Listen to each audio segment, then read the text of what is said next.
Welcome, स्वागतम। तुलसीदास जी कवि हैं। उन्होंने श्री रामचरित नामक काव्य लिखा। कवि भगवान नहीं होता, वह चाहते तो अपने पात्रों से सिर्फ अच्छी बातें कहलवा सकते थे, क्योंकि इस काव्य को किसी और ने नहीं, खुद तुलसीदास जी ने लिखा था। मगर उन्होंने दूसरे समाज को अपने पात्रों के मुंह से खूब अपमानजनक बातें कहलवाई। इसका नुकसान बाद में द्विज समाज ने भोगा।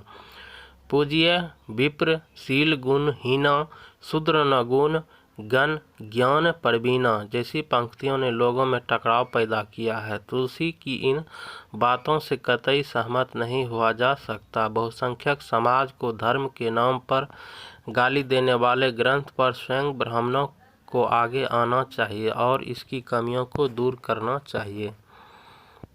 श्री रामचरितमानस को लेकर उठ रहे सवालों को बेमतलब नहीं कहा जा सकता, मगर वे सवाल हमारी आज की राष्ट्रीय या क्षेत्रीय राजनीति के बुनियादी सवाल नहीं हो सकते।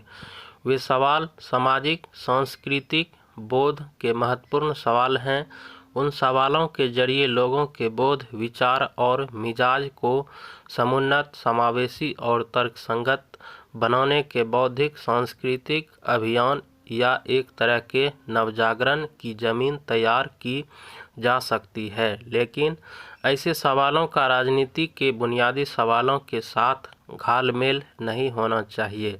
राजनीति के बड़े सवालों को नज़रअंदाज कर सिर्फ इन्हीं मुद्दों के जरिए आप राजनीति का चरित्र और चेहरा नहीं बदल सकते।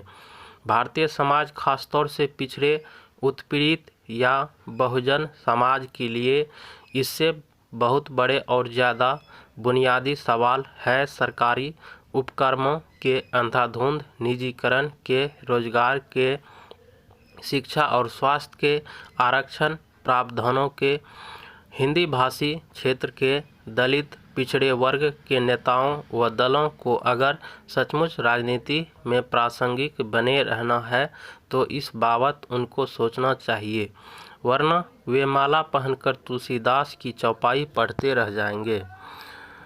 पिछले कुछ दिनों से हिंदुओं के पवित्र धार्मिक ग्रंथों को लेकर तरह तरह के विवाद खड़े किए जा रहे हैं। ये विवाद क्यों किए जा रहे हैं? ये कौन लोग हैं? आखिर उनकी मंशा क्या है? ऐसा लगता है कि ये लोग विवाद पैदा करके अपने व्यक्तिगत स्वार्थ की पूर्ति करने में खुद को धन्य समझते हैं।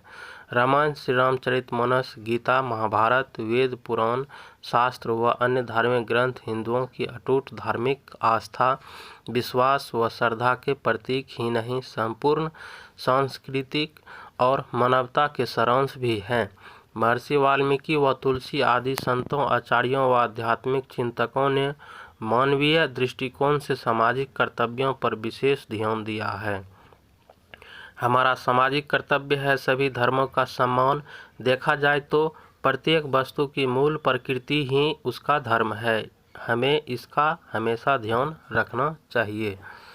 हिंदी को मातृभाषा बनाने वाले हरेक व्यक्ति को श्री रामचरितमानस पढ़ना चाहिए, क्योंकि यह ग्रंथ हमें अपनी भाषा के सौंदर्य व सौरभ से, शब्दों की अपार संपदा से, संगीतात्मक वैभव से परिचय कराता है। अगर तुलसीदास न होते तो गांधी जी के प्रिय पात्र मैथिली शरण गुप्त के लिए कवि बनना सहज संभाव्य न होता। आधुनिक हिंदी काव्य नभ के प्रभावपूर्ण व सांस्कृतिक सूर्य निराला की काव्यात्मक प्रतिभा पुष्पित न होती। गोसाई दत्त के मौन को अलस पलक दल कौन न खोलता और वह सुमित्रानंदन बनकर हिंदी मंदिर में अपने कोमल कांत काव्य कुसुम का नैवेद्य नहीं चढ़ाते।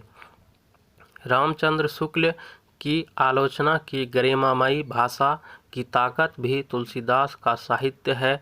दिनकर और बच्चन के कंठ से कविता की मनोहारी पंक्तियां रामायण पढ़कर सुनकर ही फूटी और जैसा भोजपुरी के सर्वाधिक लोक कवि भिखारी ठाकुर ने स्वयं माना है, श्री रामचरितमानस से यदि उनका परिचय न हुआ होता तो उनका जीवन उस्तरा व कैंची के बीच ही सिमटकर रह जाता।